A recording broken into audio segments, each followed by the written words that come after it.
Je suis contraint de travailler, Stéphane Bern sans filtre sur ses problèmes d'argent. Stéphane Bern, le prix de la passion, entre exil varois et vertige financier.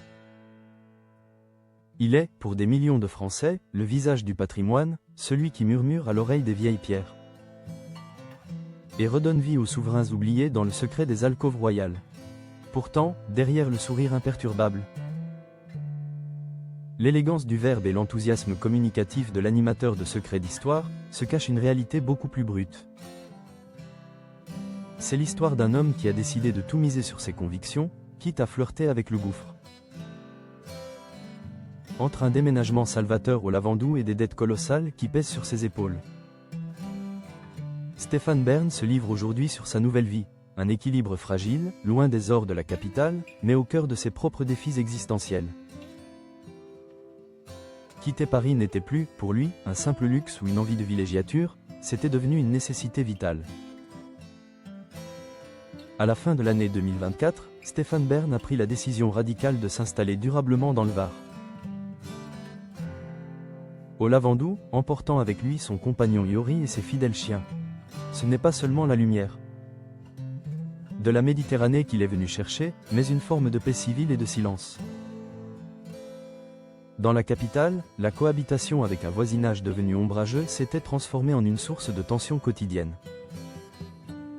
Ses compagnons à quatre pattes, jugés trop bruyants, étaient la cible de plaintes incessantes. Aujourd'hui, ils sont pleinement épanouis, confiait-il récemment avec un soulagement palpable. Sous le soleil varois, loin des embouteillages et de l'agacement parisien, l'animateur a trouvé le calme nécessaire pour se ressourcer.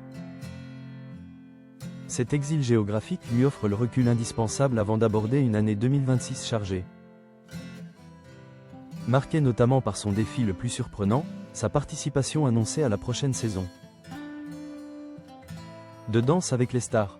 Un saut dans l'inconnu qui témoigne, une fois de plus, de son besoin viscéral de se renouveler. Si Stéphane Bern s'accorde un répit géographique sur la Côte d'Azur, son esprit reste hanté par un chantier pharaonique situé à des centaines de kilomètres de là. Depuis 2013, il s'est jeté corps et âme, et surtout portefeuille ouvert, dans la restauration du Collège royal et militaire de Thiron-Gardet, dans l'Eure-et-Loir, ce qui aurait pu n'être qu'une demeure historique de plaisance, s'est transformé en une mission de sauvetage quasi mystique. Et l'histoire, chez Bern, n'est pas qu'une passion de papier, c'est un engagement de chair et d'eau. Si l'achat initial de la propriété s'élevait à 300 000 €, le montant des travaux de restauration a franchi la barre vertigineuse des 4 millions d'euros. Un gouffre financier assumé pour transformer ce site en un musée d'exception et des jardins ouverts au public. Pour financer cette folie de bâtisseur, l'animateur n'a pas hésité, il a tout sacrifié. Il s'est notamment séparé de sa maison de Naoussa, sur l'île de Paros en Grèce. Son refuge de cœur, pour réinjecter chaque centime dans les murs de Thiron-Gardet. Sa franchise sur sa situation est rarissime dans le paysage audiovisuel, ma banquière se dit, pourvu qu'il vive longtemps. S'amuse-t-il avec une pointe d'ironie amère qui cache une réelle vigilance. Le travail comme horizon, l'infatigable serviteur du patrimoine.